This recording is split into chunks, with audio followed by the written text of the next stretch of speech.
After many months of waiting, the PlayStation 5 has finally arrived, and with it has come Marvel's Spider-Man Miles Morales. As a follow-up to the original 2018 Spider-Man game, which was received very well by fans, Insomniac Games has once again delivered greatly, with a game that does more than just continue the story. Spider-Man Miles Morales takes place a couple months after the events of the original game. In that game, Miles Morales meets Peter Parker and helps his Aunt May at the Feast Center.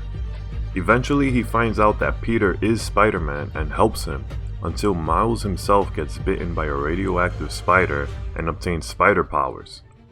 Peter then starts to train Miles so that he can eventually become a superhero himself. Spider-Man Miles Morales starts off with Miles getting off the train, walking through Harlem. As a fellow New Yorker, it felt super refreshing to see the opening to this game. The vibrant colors, the music in the background, and seeing how Miles without the mask is quick to lend a hand to anyone in his neighborhood, I couldn't help but be brought back to a time when things were different in the city, a more positive time. Even though the game takes place during the winter, it felt like summertime watching this intro.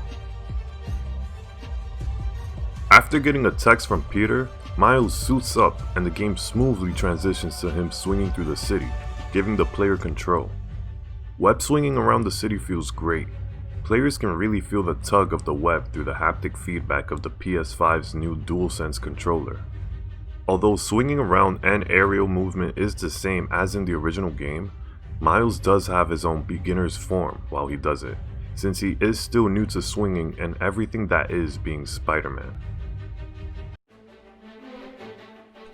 This game is all about Miles Morales. Peter Parker is involved for a brief moment during the first mission, but soon reveals that he has to take a trip to Europe with MJ for a few weeks to be her photographer for work, thus leaving New York City under Miles' protection. In a way, it feels like this is Miles' final test to really becoming Spider-Man. Although he's nervous at first, Miles is able to find the courage and believe that he's got this. Spider-Man Miles Morales shows two villainous sides up against each other. The Roxxon Corporation is an energy company that on the outside seems set on helping the environment, but on the inside is very devious with a dark history. The Underground, on the other hand, has its own personal beef with Roxxon, and led by the Tinkerer, will stop at nothing to take Roxxon down, no matter what gets destroyed or who gets hurt, even Spider-Man.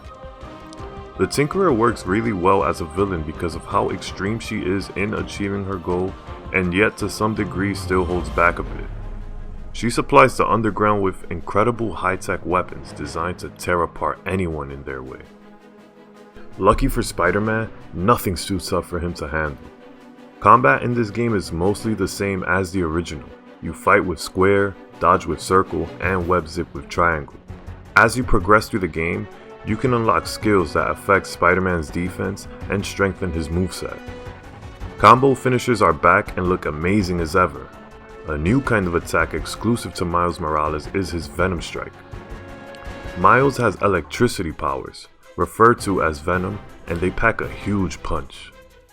Filling up the meter at the top of the screen will allow you to use Venom moves, such as the Venom Punch or Venom Dive, shocking enemies and making the big ones easier to take down. Venom moves aren't some OP tricks though, because some enemies later in the game adapt to them and are unaffected by it. Stealth is also back in the game. In some sections, Spider-Man can be discreet and take out enemies one by one undetected. Various tools in the environment can also be used to knock out multiple enemies at once. Miles has a unique power called Camouflage that allows him to turn invisible and sneak around enemies to take them down. This move is definitely helpful when you're about to get caught or when you're in the middle of a fight and want to mix up the bad guys. Combat is fun in this game and never feels repetitive, especially because of how engaging the story is. Miles' connection with the people in his life feel very real, and you can always tell how deep it goes, especially with his mother. As a Latino myself, I can definitely recognize the dynamic Miles and his mom have. The way they talk to each other saying te quiero after every conversation, and just how nurturing she is, no matter how grown or strong Miles may be.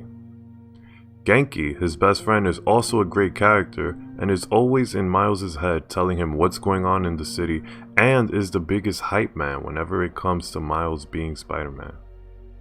Along with other characters who appear in the story, it's always clear how Miles feels about them and how great of an impact they have on him as a friend and as a superhero. The culture in this game is loud but also subtle. Miles Morales is half African American and half Puerto Rican. Living in Spanish Harlem, a lot of that culture speaks out. You see the Puerto Rican flags everywhere, and if you look hard enough, even a few Dominican flags. Shout out De Lo Mio. Seeing the street fairs with all the food trucks, hearing the salsa music in the background, and even exploring Miles' house, there are lots of nods to Puerto Rican heritage. All the food they had on Noche Buena during Christmas time looked like it came straight from my own dinner table. It felt so legit. It's clear the developers really wanted to hit home with the culture in this game. The culture is just a piece of how wonderfully presented the game is. New York in the winter looks beautiful, and this game shows it. There are two graphics options on PS5, Fidelity Mode and Performance Mode. Fidelity Mode showcases the game's beautiful graphics at a much higher quality in 4K and shows off ray tracing reflections and shadows wherever possible at 30 frames per second. Performance Mode shows the game at a lesser quality but plays at a buttery smooth 60 frames per second and still looks really good. Both options are great. I personally started in Fidelity Mode and was in love with how cinematic it looked, especially when it was snowing. I eventually tried out Performance Mode and the flow was just great. I recommend trying both and seeing what you like best, but the game is beautiful either way.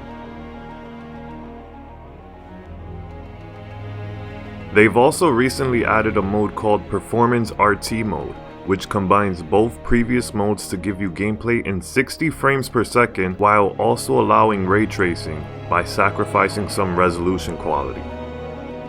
Now let's talk about load times. And we're done. That's it. There are no load times because everything is just instant. Fast traveling between locations, getting in and out of certain levels, it's just a snap of a finger. This is possible with the power of the PlayStation 5. On the PS4, however, the game definitely takes its time to load up, but once you're in, you're good to go. Even when you feel like taking a break from the awesome story mode, there's still plenty to do. In the game, Genki develops an app called the Friendly Neighborhood Spider-Man app, and people can use it if there's a situation and they want Spider-Man's help. This is basically how you find side missions. The side missions have their own little stories and allow players to get to know the people of Harlem and all over Manhattan and see what goes on around. They're really cool and I was eager to get through all of them. Besides the side missions, there are plenty of collectibles and activities to keep you busy in New York. One of my favorites is the Hollow Peter combat training. As a present for Miles along with his new suit, Peter set up various training sites where Miles can learn new skills or perfect old ones. Peter actually created a hologram version of himself for each one, and besides being very informative of the skills and moves, he's a really funny hype man. The side activities are completely optional, but they're definitely worth completing since you can get new suits and learn more about the characters of the game. Trust me, the suits are awesome. Spider-Man Miles Morales definitely surpassed my expectations. The story, though it's a little on the short side, is definitely well written and really hits at many points. The gameplay feels really good and there's enough different moves and ways to play to never feel repetitive. Winter in New York looks beautiful and the overall game really shows off how great the PS5 performs. Miles Morales is an amazing character and definitely deserves to return when Marvel's Spider-Man 2 comes out. This game is amazing.